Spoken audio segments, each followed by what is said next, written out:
네, 오늘 말씀 전하겠습니다. 우리 말씀의 제목을 같이 보시고요. 우리 큰 소리로 한번 읽어볼까요? 보시고 시작.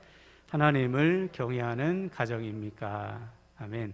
하나님을 경외하는 가정입니까? 라는 제목으로 말씀을 증거하도록 하겠습니다. 오늘도 마지막 가정 부흥주일 마지막에 동참하신 우리 모든 지체들을 축복합니다. 2주 만에 여러분 얼굴 뵈니까 너무 좋으네요. 여러분들 같은 마음이시죠? 네, 우리 앞뒤 잡아보시면서 이렇게 인사하고 말씀을 듣겠어요. 함께 예배함이 큰 기쁨입니다. 아멘, 아멘. 우리는 계속해서 우리 가정이 회복되고 부흥하기 위한 원칙을 나누고 있습니다. 첫 번째 원칙은 예배였어요. 야곱의 가정에 큰 비극이 일어났지요. 이유는 예배 때문이었습니다. 야곱은 처음에 세겜 땅에 도착했을 때는 하나님을 예배하는 가정이었어요. 제단을 쌓고 하나님께 먼저 예배했습니다. 그런데 시간이 지남에 따라서 예배가 무너졌던 거예요. 그래서 하나님께서 야곱에게 무엇을 명령하셨죠? 예배. 베델로 올라가 거기서 단을 쌓으라. 다시 예배를 명령하셨어요. 어떤 예배? 베델의 예배. 하나님을 만났던 그 뜨거웠던 첫사랑의 예배를 회복하라. 이것이 하나님께서 야곱에게 명령하신 첫 번째 말씀이었습니다. 그래서 야곱은 이 말씀을 붙들고 순종했지. 모든 우상을 버리고 몸을 정결하게 하고 베델로 향했어요. 그리고 거기서 산을 쌓고 하나님 앞에 예배했습니다. 이것이 야곱이 베델에서 하나님을 처음 만난 후에 약 30년이 지난 후의 일이라고 했죠. 30년 만에 하나님 앞에 예배했던 거예요. 그때 하나님께서 어떻게 응답하셨습니까? 30년 전과 똑같이 내가 너로 큰 민족을 이루고 내 자손에게 이 땅을 줄 것이다. 30년 전에 주셨던 약속의 말씀을 회복해 주셨어요. 지금도 마찬가지. 하나님은 우리에게 베델의 예배를 명령하십니다. 하나님을 만났던 그 뜨거운 예배, 그 첫사랑의 예배를 회복할 때 비로소 우리의 삶, 우리의 가정은 회복되는 거예요. 할렐루야. 그러므로 사랑하는 여러분, 우리의 모든 예배가 베델의 예배가 되길 바랍니다. 또한 여러분, 모든 상황 속에서 예배 중심의 삶, 예배 우선의 삶을 살아가세요. 예배의 생명을 거셔야 됩니다. 네, 오늘도 여러분 마음과 정성을 다해서 예배하고 계시죠? 반드시 하나님께서 우리에게 회복과 부흥을 부어주시는 거예요. 우리 모든 가정이 예배의 생명 거는 가정 되길 바랍니다. 두 번째로 하나님께서 우리의 가정을 회복하시고 부흥케 하시는 원칙은 기도였습니다. 다니엘은 포로의 신분으로서 4명의 왕, 또 2 나라를 거치면서도 여전히 총리의 자리에서 하나님과 사람 앞에 인정받는 삶을 살았어요. 이유가 무엇인가? 그의 기도에 있었지. 다니엘의 대적들이 다니엘의 기도하는 것을 빌미로 법을 만들어요. 어떤 법이죠? 30일 동안 왕 외의 다른 신에게 기도하면 사자굴에 던져놓겠다. 이 법을 만든 후에도 다니엘은 기도를 멈추지 않습니다. 전에 하던 대로 하루에 3번씩 이스라엘 향한 창문을 열고 하나님 앞에 기도하며 감사했어요. 왜 그는 사자굴에 던져질 것을 알면서도 기도했을까요? 기도하지 않으면 한순간도 살 수 없다는 사실을 알았기 때문이에요. 여러분, 왜 우리가 기도하지 않으면 한순간도 살 수 없지요? 기도하지 않는 순간 우리는 하나님의 인도하심을 받을 수가 없어요. 대신에 사단의 지배 아래 거할 수밖에 없습니다. 그래서 베드로는 명령했죠. 근신하라, 깨어라. 너희 대적 마귀가 우는 사자같이 삼킬 자를 찾는다. 기도하지 않으면, 그래서 영적으로 잠들어 버리면 우리는 하나님의 인도하심이 아니라 사단의 지배를 받게 된다. 이 사실을 다니엘은 누구보다 잘 알고 있었기 때문에 그는 기도를 멈추지 않았던 거예요. 만약 이때 여러분 다니엘이 좀 기도를 쉬고 있었다면 30일 정도 아무렇지 않게 기도하셨을 거예요. 왜 그렇죠? 기도하지 않아도 살만했거든요. 기도하지 않아도 아무런 일이 일어나지 않아요. 우리 삶에 착각하며 사는 거예요. 그런데 다니엘은 깨어 있었어. 늘 기도로 깨어 있었기 때문에 목에 칼이 들어와도 기도를 멈출 수가 없는 거예요. 우리도 마찬가지예요. 여러분, 기도는 선택이 될 수 없습니다. 기도는 생명이에요. 기도를 멈추는 순간 무너지는 거예요. 근데 안타깝게도 오늘날 너무나 많은 그리스도인들이 기도의 중요성을 알면서도 기도에 게을릅니다. 왜 그렇죠? 지금이야말로 기도의 생명을 걸어야 할 때임을 알지 못하기 때문에요. 기도가 중요한 건 아는데 기도를 못해. 지금이야말로 기도할 때임을 깨닫지 못하기 때문에 기도하지 못하는 거예요. 생각해 보세요. 여러분, 지금 목숨 걸고 기도해야 될 문제가 얼마나 많이 있습니까? 가족들의 구원과 믿음만 가지고도 우리 일평생 눈물로 기도해야 마땅하잖아요. 아멘이십니까? 기도해야죠. 그러면 생명 걸고 다니엘처럼.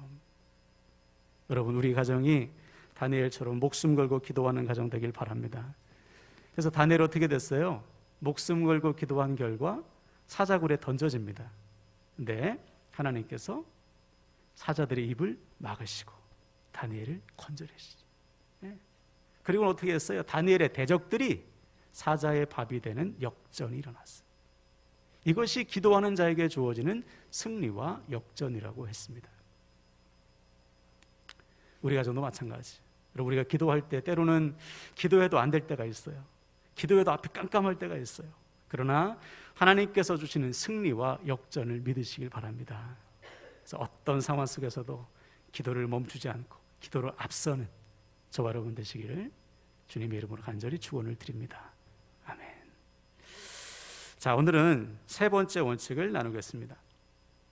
오늘 우리가 나눌 가정은 엘리의 가정이에요. 엘리는 아론의 넷째 아들인 이다말의 후손입니다. 대제사장의 후손인 것이죠. 그래서 사사시대에도 지금 엘리는 대제사장의 역할을 감당하고 있는 거예요. 자, 그런데 오늘 우리가 읽은 본문의 내용은 너무나도 충격적이죠. 12절을 다시 볼까요? 엘리의 아들들은 행실이 나빠 여호와를 알지 못하더라. 그렇죠? 엘리는 아론 집안의 후손, 아론 집안은 대대로 대제사장의 역할을 감당했던 영적 지도자 집안 아니에요. 그런데 이 아론의 후손들이 행실이 나빴다는 거예요. 여기서 행실이 나쁘다는 히브리어 단어의 뜻은 그들이 패역했다, 그들이 비열했다, 그들이 하나님을 알지 못했다는 거예요. 왜 그들의 자녀는 비열했고 패역하게 되었는가? 이유를 곧바로 밝히고 있죠. 따라합시다. 여호와를 알지 못하더라. 이거예요. 엘리의 자녀들이, 즉 아론의 후손들이 하나님을 알지 못해요. 여기서 하나님을 알지 못했다는 것은 지식적으로 하나님에 대해서 무지했다는 말이 아니고, 이건 역시 히브리 단어의 뜻을 보니까 하나님의 존재를 무시하고 경외하지 않았다입니다. 하나님을 하나님으로 인정하지 않고 두려워하지 않았다. 그래서 이어지는 본문을 보면 그들이 하나님을 경외하지 않고 두려워하지 않았던 구체적인 내용을 기록하고 있어요. 13절 14절 보세요. 그 제사장들이 백성에게 행하는 관습은 이러하니 곧 어떤 사람이 제사를 드리고 그 고기를 삶을 때에 제사장의 사환이 손에 3살 갈고리를 가지고 와서 그것으로 냄비나 소태나 그 소태나 큰 소태나 가마에 찔러 넣어 갈고리에 걸려 나오는 것은 제사장이 자기 것으로 가지되 실로에서 그곳에 온 모든 이스라엘 사람들에게 이같이 할 뿐 아니라. 그렇죠? 엘리의 아들들은 아버지의 대를 이어서 제사장의 직무를 감당하고 있었습니다. 근데 백성들이 가지고 온 제물을 중간에서 가로채는 거예요. 물론 하나님 앞에 드리는 제물 중에 제사장에게 돌아가는 몫이 있어요. 화목제의 경우 앞가슴살, 오른쪽 뒷다리, 제사장의 몫입니다. 또 속죄제, 속건제 하나님 앞에 드리고 나머지 고기는 제사장이 가져요.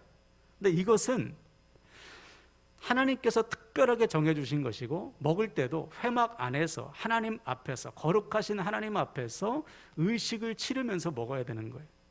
근데 엘리의 아들들은 어떤 제사든지 상관없이 그냥 갈고리에 던져가지고 솥에서 걸려 나오는 것을 자기 것으로 삼았다는 거예요.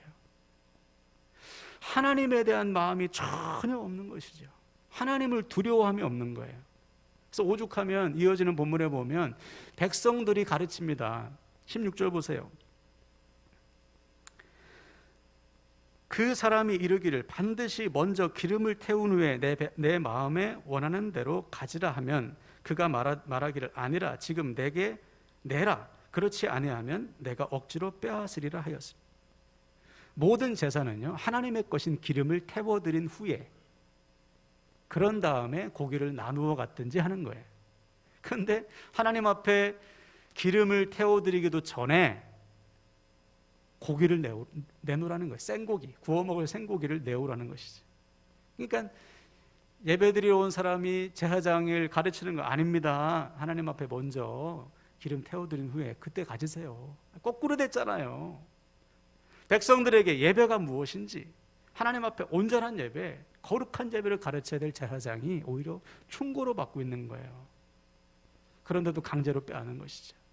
자, 이것만 봐도 엘리의 두 아들이 얼마나 하나님을 경외함이 없는지, 얼마나 하나님을 두려워하지 않는지를 알 수 있는 대목이에요. 그 17절은 이렇게 기록하고 있습니다. 이 소년들의 죄가 여호와 앞에 심히 크면 그들이 여호와의 제사를 멸시함이었더라. 그렇죠. 그들은 하나님을 경외하지 않기에 예배를 멸시했어요. 무서운 죄죠. 자, 그러면 여기서 우리는 질문할 수 있죠. 왜 아론의 후손들이 이렇게 됐을까? 왜 엘리의 자녀들은 하나님을 멸시하는 자녀들이 되었을까요? 혹시 엘리는 몰랐을까? 자기의 자녀들이 하나님의 재물을 가로채고 도둑질하는 것을 몰랐을까요? 아니요. 엘리도 알고 있었어요. 나중에 보면 엘리가 두 아들을 부르죠. 야, 너희들 그렇게 하면 안 돼. 하나님 앞에 범죄하면 하나님께서 어떻게 너희를 용서하겠니? 근데 엘리의 말을 두 아들이 전혀 귀담아 듣지도 않아요. 왜? 엘리의 영적 권위가 그 정도밖에 안 되는 거예요. 자녀들에게 말씀이 먹히질 않는 거예요. 엘리 역시 하나님을 경외함에 있어서 부족했다는 거예요. 그 역시 하나님을 경외하지 않았다는 것이죠. 실제로 이 당시에 엘리는 하나님의 음성 듣지 못합니다. 사무엘상 3장으로 넘어가면 하나님께서 누구에게 말씀하세요? 엘리가 아닌 어린 사무엘에게 말씀하시잖아요. 왜? 엘리는 못 들어. 영적인 귀가 어두워서 먹었어요. 왜 못 듣겠어요? 하나님을 경외하지 않으니까.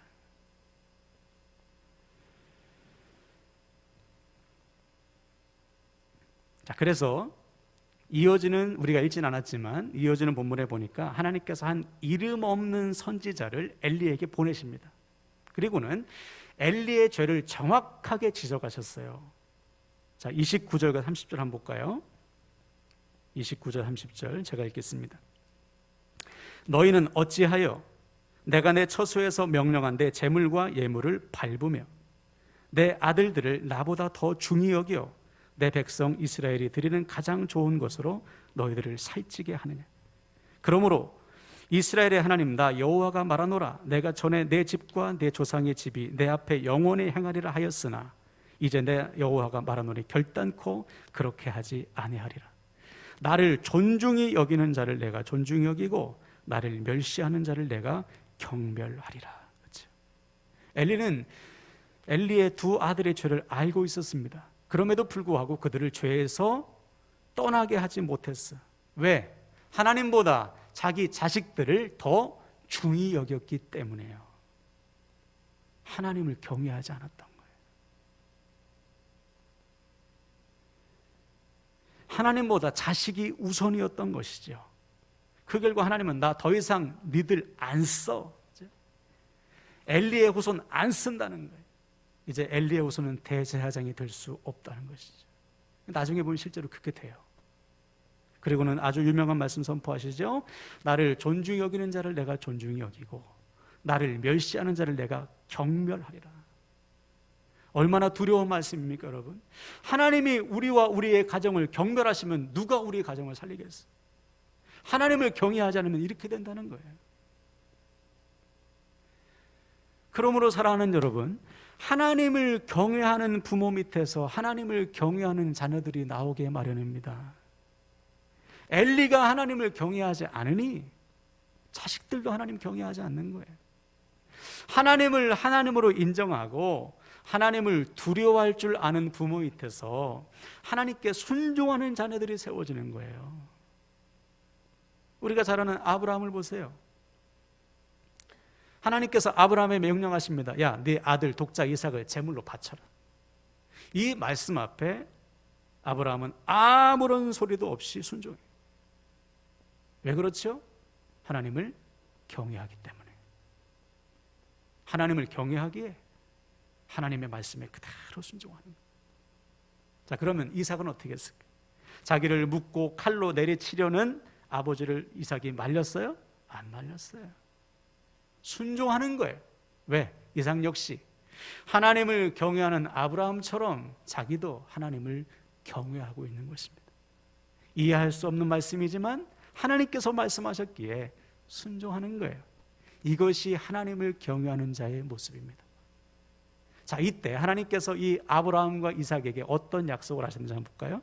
창세기 22장 12절 시작. 사자가 이르시되 그 아이에게 내 손을 대지 말라. 그에게 아무 일도 하지 말라. 내가 내 아들 내 독자까지도 내게 아끼지 아니하였으니 내가 이제야 네가 하나님을 경외하는 줄을 아노라. 아멘. 하나님을 경외하는 자만이 하나님 말씀에 순종합니다. 만약 이때 아브라함이 하나님 경외하지 않았다면요, 말씀 듣고도 무시했을 거예요. 하나님 무슨 소리예요? 무슨 말씀이에요?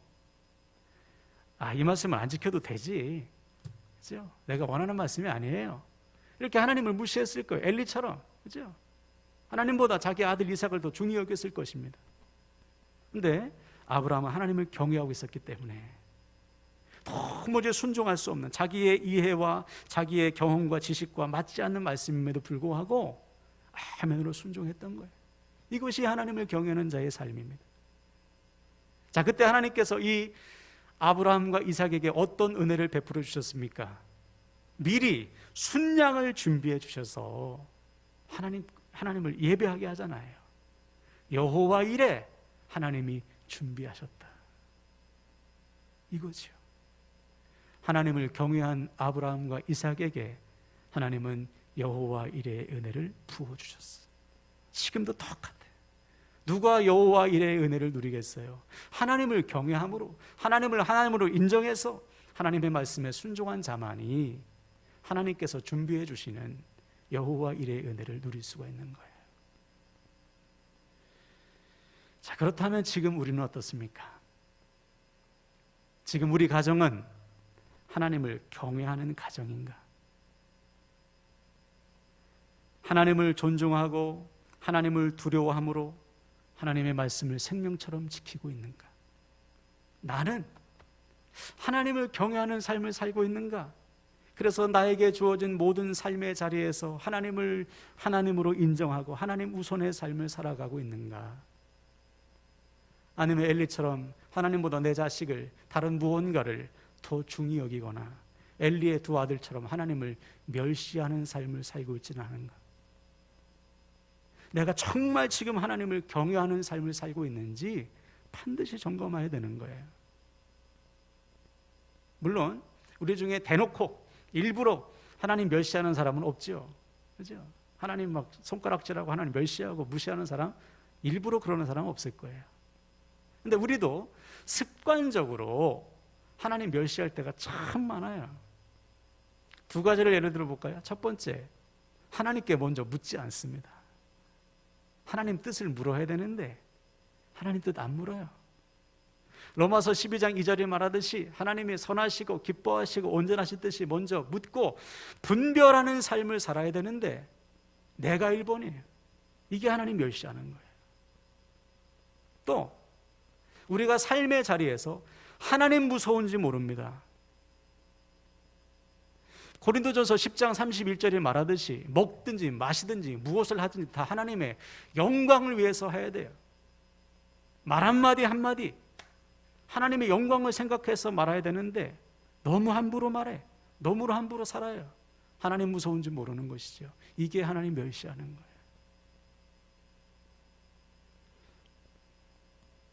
그래서 결국 엘리의 가정 어떻게 됐어요? 하나님의 무서운 경고의 말씀을 듣고 회개함으로 하나님께서 부어주시는 회복과 부흥을 누렸습니까? 아니요. 경고의 말씀을 들었음에도 불구하고 회개하지 않았어요. 끝까지 하나님 경외하지 않았다는 거예요. 하나님 말씀 무시했다는 것입니다. 그래서 어떻게 됐어요? 엘리의 두 아들 블레셋과의 전쟁에서 비참하게 죽고 그 소식을 들은 엘리 역시 충격으로 뒤로 넘어지면서 목이 부러져서 죽잖아요. 하나님을 경외하지 않은 엘리의 가정에 무서운 심판이 임했어요. 지금도 똑같아요. 하나님 우리에게 하나님 경외할 것을 명령하십니다. 이것은 선택이 아니라는 것이죠. 죽고 사는 문제라는 거예요. 그럼 어떻게 하시겠어요? 오늘부터 하나님 경외하시길 축복합니다. 네. 그래서 솔로몬이 그 유명한 고백하지 않습니까? 전도서에서 내 인생 다 헛됐어. 그러면서 마지막에 전도서 12장 13절에 뭐라고 선포했어요? 이래 결국 다 들었으니 다만 하나님을 경외하고 그의 명령을 지켜라. 이것이 모든 사람의 본분이다. 하나님을 경외하지 않은 어떤 삶도 다 헛될 뿐이니 오직 하나님 경외하며 말씀대로 살라는 거예요. 이것이 사람의 본분, 사람의 살 길이다, 의무다 이 말이에요. 그러므로 사랑하는 여러분, 우리와 우리의 가정에 사는 길은요 하나님 경외함을 회복하는 것임을 믿으시길 바랍니다. 네. 하나님을 두려워할 줄 알고 사는 거예요. 어떻게 하면 돼요? 두 가지 하면 돼요. 첫 번째, 하나님의 뜻을 먼저 물으세요. 하나님 우선의 삶을 살아가세요. 두 번째, 어디에 있든지 하나님 두려워할 줄 알고 하나님 영광을 위해서 사세요. 그럼 하나님께서 우리의 가정을 아브라함의 가정처럼 이끄시고 여호와 일의 은혜를 부어주십니다. 이 시간 결단하실 때 여러분, 오늘부터 우리 중에 어느 가정도 엘리의 가정처럼 하나님 멸시하다가 망하는 가정이 아니라 오직 아브라함의 가정처럼 하나님을 경외함으로 하나님의 뜻을 이루어 드리는 가정 되시기를 주님의 이름으로 간절히 축원을 드립니다. 아멘. 우리 옆 사람에게 이렇게 축복하겠어요? 하나님을 경외하는 가정이 됩시다. 아멘, 아멘.